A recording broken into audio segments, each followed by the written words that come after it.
دل عجیب بنایا اللہ نے دل. اب وہ دل سے خالق دل پر کوئی فدا ہو تو سراپا اس کو پاکیزگی نصیب ہو جاتی ہے.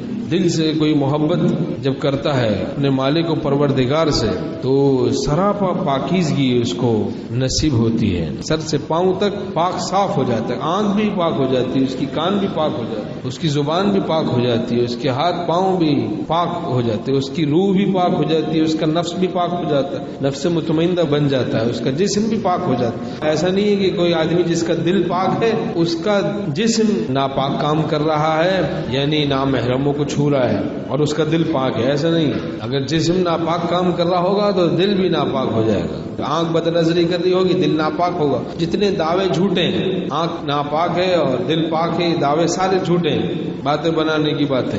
کانوں سے گانے باجے سن رہے ہیں، غیبتیں سن رہے ہیں، دل پاک ہے. نہیں بھائی، ایسا نہیں ہوتا. ہم خدا خواہی و ہم دنیا دوں، این خیال است و محال است و جنون. گناہ بھی چلتے رہے، اللہ بھی مل جائے، اللہ کی دوستی، یہ خیال محال اور جنون ہے. خیال ہے، محال ہے اور جنون ہے.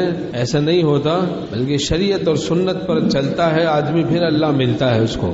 اسی طرح سے صحابہ رضی اللہ عنہم کو اللہ ملا شریعت پر چل کے، سنت پر چل کے. ہمیں بھی اسی طریقے سے ملے گا. اب صحابہ کے طریق کو چھوڑ کے کوئی اللہ کو پانا چاہے گا تو اسے اللہ نہیں ملے گا. گناہوں سے بچ کر ڈھونڈیں، امتثال اوامر اور اجتناب نواہی سے ہم ان کو ڈھونڈیں کہ جن باتوں کو شریعت نے کرنے کو فرمایا ان کو کرنا، جن سے بچنے کو فرمایا ان سے بچنا. اس طور سے ڈھونڈیں اور عاشقانہ دیوانہ وار ڈھونڈیں، ان کو ضرور ہم پا جائیں گے. اگر ہیں آپ صادق اپنے اقرار محبت میں، طلب خود کر لیے جائیں گے دربار محبت میں. جو ان کو پا جاتا ہے تو علامت کیا ہے اس کی؟